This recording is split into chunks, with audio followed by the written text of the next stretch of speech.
Je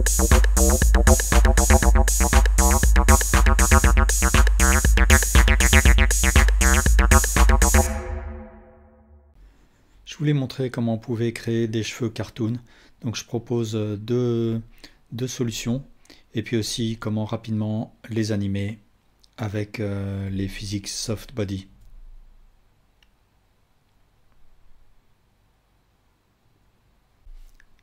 Alors je vais commencer par créer un mesh monkey. Et ensuite je vais créer ici à côté un curve Bézier. Et je vais mettre en vue de face et je vais déplacer les vertices et de manière comme ça à dessiner le parcours de la mèche. Je vais faire une extrusion aussi de manière à ce que la mèche commence à l'intérieur du crâne comme ça. Alors j'ai fait venir mon outil de déplacement avec Shift barre espace Move. Et là je vais faire une dernière extrusion pour faire la fin de la mèche. Et je me retrouve donc avec quelque chose comme ça. Là, je vais refaire venir l'origine plutôt à côté de ma mèche. Je vais faire un clic droit, Set Origin, Origin to Geometry. Donc ici, dans le panneau Object Data, sous Géométrie et sous Bevel, par défaut, je vais avoir l'option Round. Et si j'augmente la valeur Depth, je vais avoir une épaisseur qui va être complètement circulaire comme ça. Et bien sûr pour des cheveux c'est pas terrible, donc je ne vais pas utiliser cette méthode, je vais plutôt me mettre en mode object de manière à désigner un profil. Et le profil je vais le construire avec une autre Bézier curve. Donc je vais faire un Shift A, curve, circle cette fois-ci, et en mode edit je vais faire un scale et ensuite un scale sur X, et je vais resélectionner ma mèche et ici sous Bevel je vais aller sélectionner l'objet qui me sert de profil et voilà ce que je vois. Alors maintenant, à partir de maintenant, si j'édite mon profil, ça va bien sûr être répercuté sur ma mèche. Donc là je vais faire une rotation de 90 degrés par exemple et je vais commencer à créer des petits détails. Par exemple, je vais sélectionner ces deux vertices, je vais faire un clic droit Subdivide et je vais déplacer ce vertex là. Alors ce qu'il y a, c'est qu'il faut que je fasse une rotation de 180 degrés pour que je puisse voir ce que je suis en train de faire. Et là je vois en effet le profil que je suis en train de créer. Là de la même manière je vais sélectionner ces deux vertices, faire un clic droit Subdivide et décaler légèrement comme ça. Et voilà, je continue jusqu'à ce que je sois content du profil créé.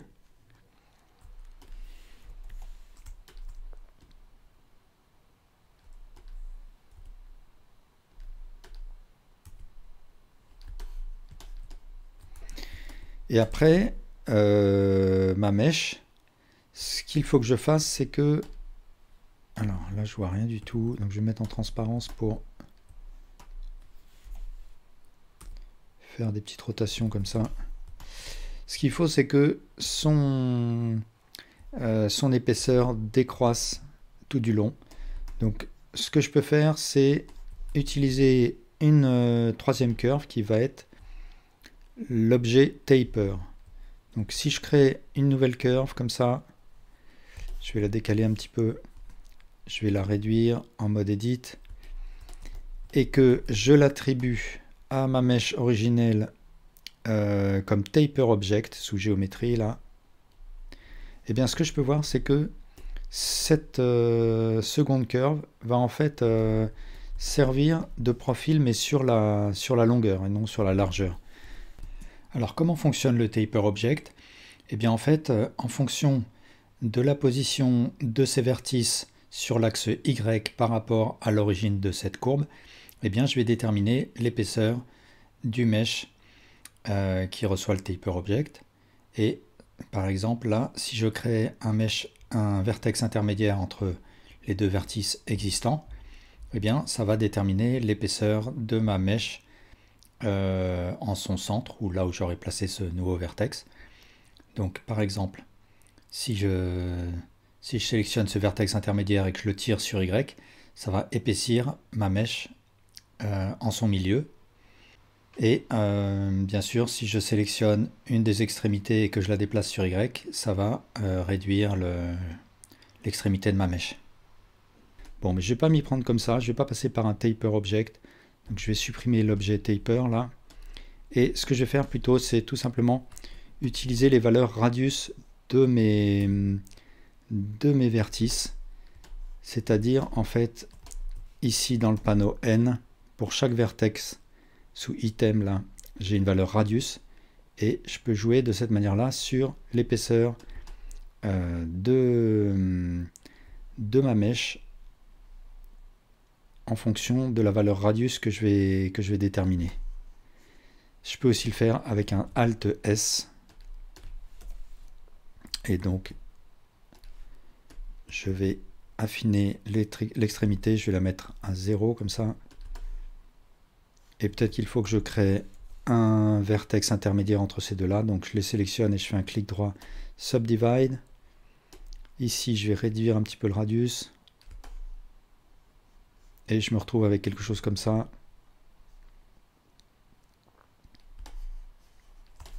Voilà. Alors, je vais dupliquer cette mèche, Shift D, pour qu'on la voit mieux. Et ce que je vais faire,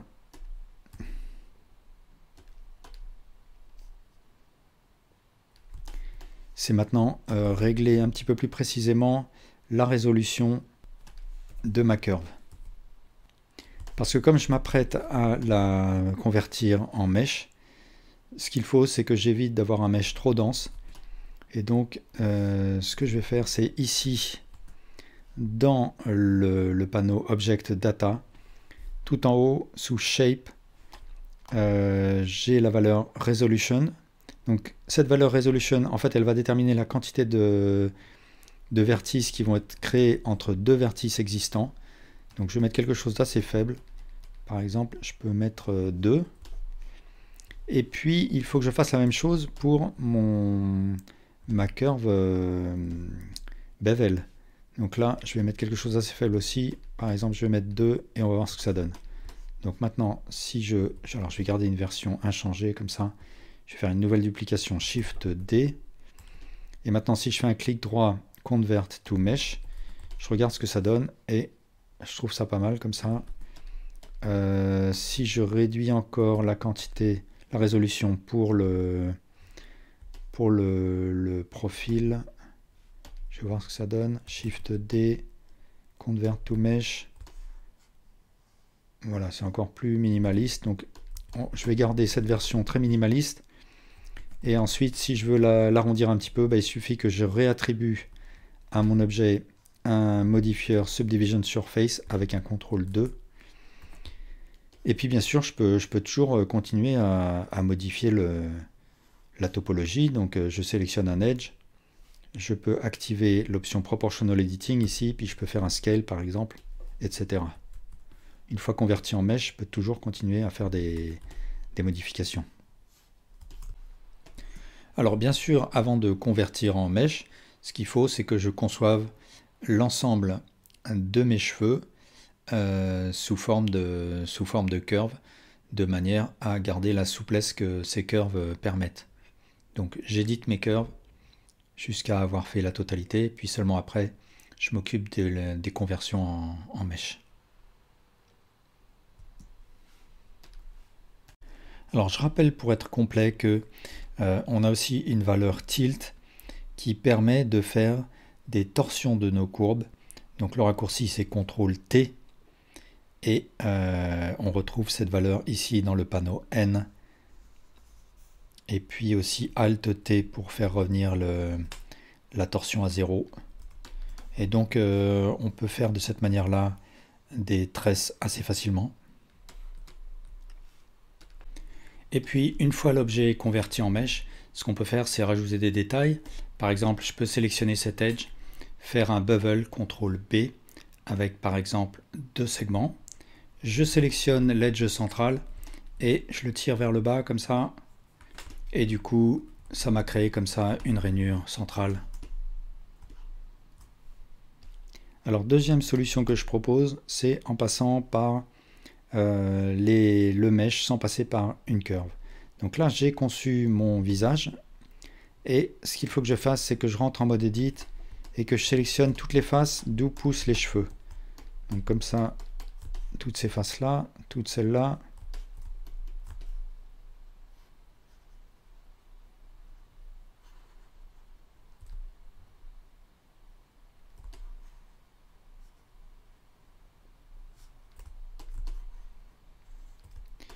Et ensuite, je vais faire un Shift D pour dupliquer ces faces et un P pour les séparer de l'objet Suzanne. Et ça fait un deuxième objet comme ça. Et ensuite, ce que je fais, c'est que je rentre en mode Edit et je fais des extrusions. Donc, par exemple, je vais faire une extrusion comme ça.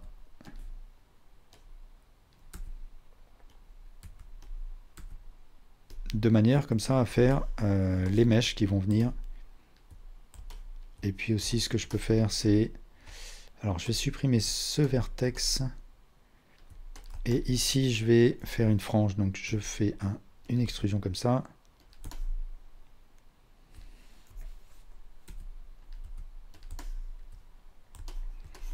Et là, je vais sélectionner ces vertices.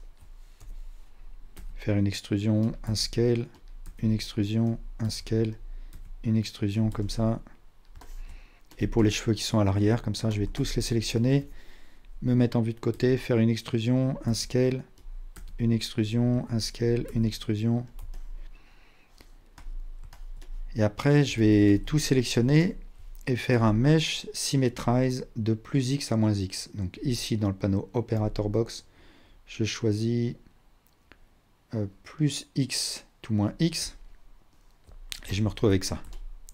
Et ensuite, ici, dans le panneau des modifieurs, je vais attribuer à mon objet un modifieur Solidify et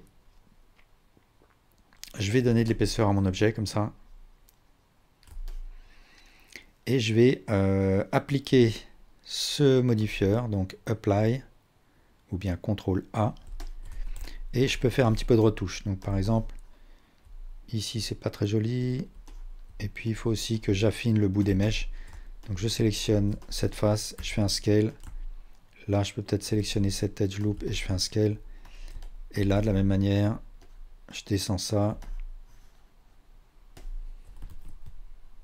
Je fais un scale. Et puis, de la même manière, ce que je peux faire, c'est refaire une symétrie. Donc, A, Mesh, Symmetrize. Et comme ça garde les mêmes coordonnées là, la symétrie se fait dans le bon sens. Et après, ce que je peux faire, c'est avec un CTRL 2, attribuer à mon objet un modifieur Subdivision Surface.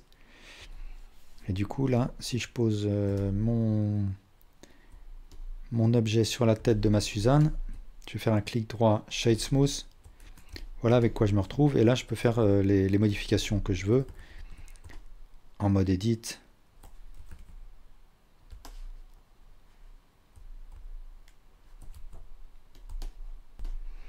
Voilà, quelque chose comme ça.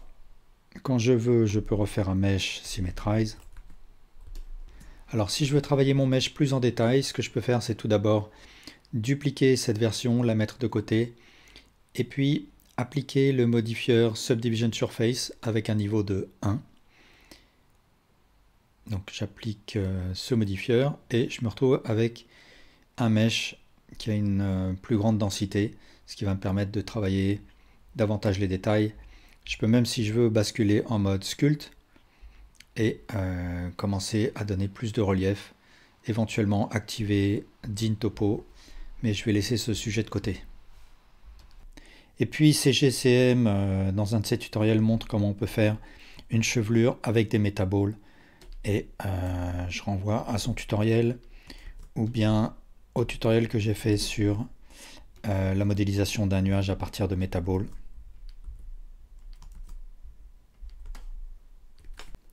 On peut aussi imaginer utiliser le mode sculpt. Donc là, si je crée comme ça du relief sur un cube transformé en sphère, comme ça.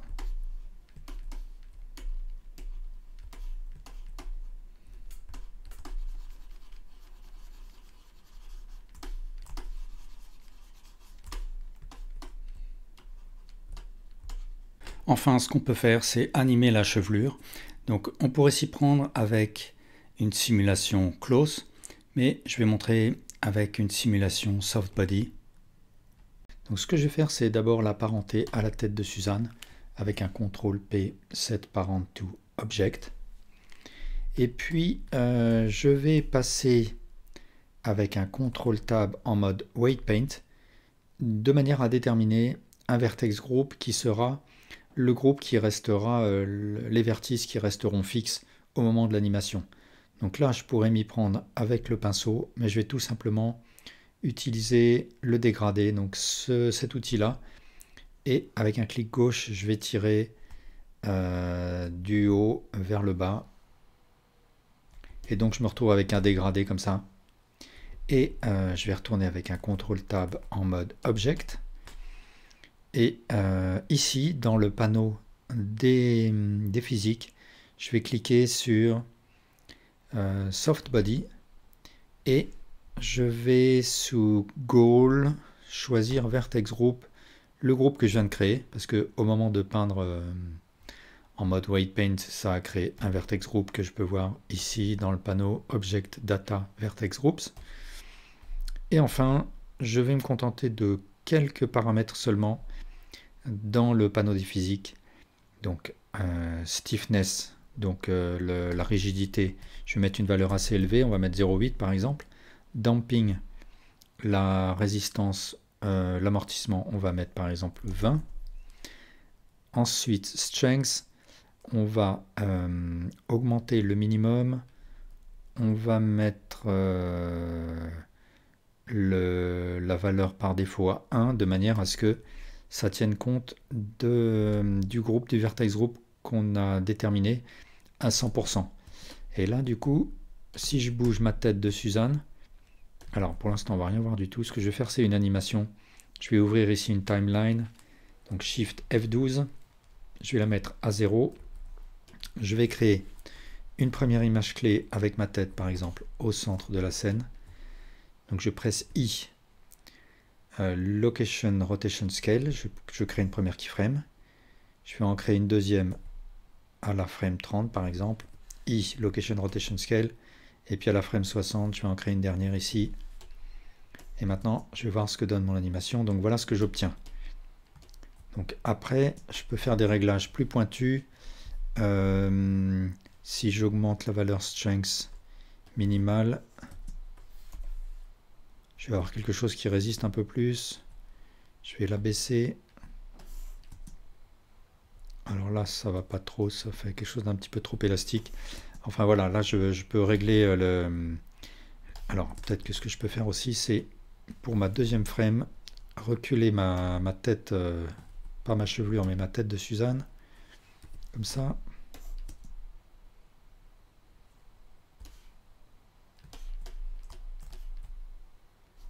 Alors dans le cas présent, j'ai une topologie qui est vraiment très simple. Voilà pourquoi on peut directement attribuer à cet objet un soft body. Si j'avais une chevelure plus compliquée, plus dense, ce que je pourrais faire et qui serait plus économe en termes de calcul, c'est créer une lattice qui viendrait encadrer ma chevelure. C'est elle qui aurait le soft body et ma chevelure aurait un modifieur lattice qui lui ferait suivre les déformations de la lattice. Voilà, ce qui serait beaucoup plus économe en termes de calcul, mais là, on peut se contenter de cette solution. Voilà, merci pour votre attention.